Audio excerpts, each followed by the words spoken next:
Impact Crusher. Impact Crusher is a newly developed crusher based on advanced technologies home and abroad, as well as China's practical mining conditions.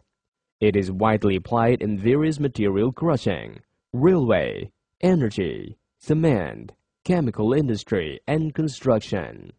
The final size can be adjusted and crushing style is versatile. The final product takes on cubic shape with no tension and cracks. High chrome blow bar, impact and abrasion resistant, no key connection, high impact strength. It possesses the advantages of easy maintenance, high reliability, complete crushing ability, high productivity, little abrasion in spare parts, and high comprehensive efficiency. Operation principle of impact crusher.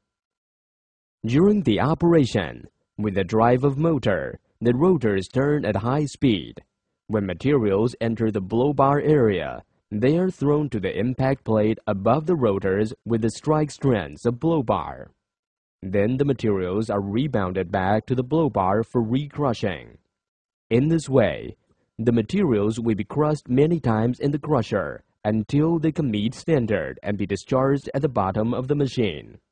The size and shape of final products can be adjusted by changing the gap between the impact rack and the rotors.